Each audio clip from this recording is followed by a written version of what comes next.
కన్యాక్షునకు గాని కాయంబు కాయమే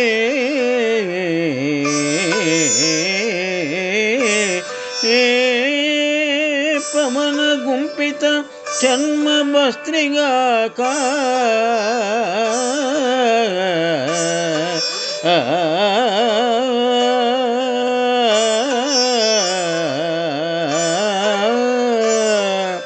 వైకుంఠు పొగడని వక్త్రంబు వక్త్రమే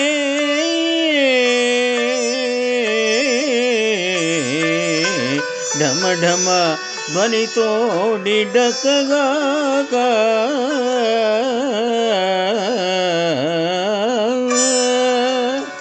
హరి పూజనము లేని హస్తంబు హస్తమే తరుశాక నిర్మిత ధర్మిగాక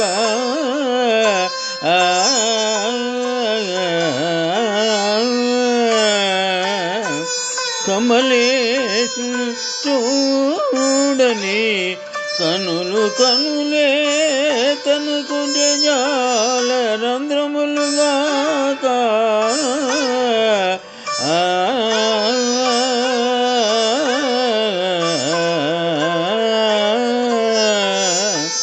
చక్రి చింతలేని జన్మంబు జన్మమే తరల సలిల బుద్బుదంబుగాక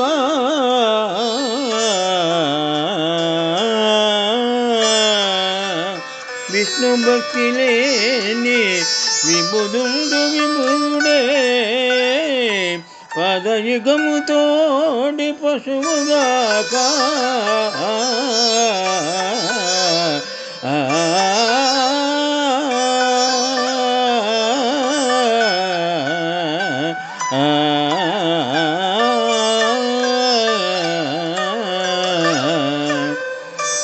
పోతన మహాభాగవతము సప్తమ స్కంధము ప్రహ్లాద చరిత్రము నుండి ఈ పద్యము గ్రహింపబడినది.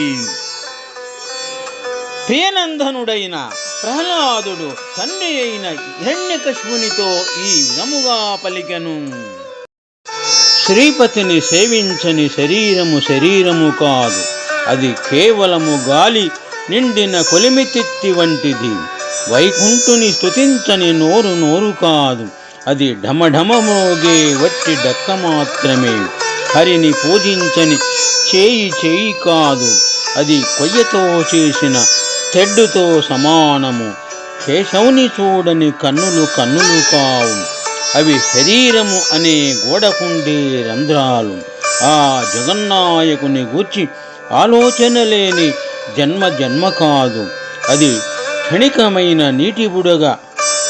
విష్ణు భక్తి లేని పండితుడు పండితుడు కాడు, అతడు ద్విపాద పశువు అని ఈ విధముగా ప్రహ్లాదుడు తండ్రి అయిన హిరణ్యకశిపునితో పలికినారు.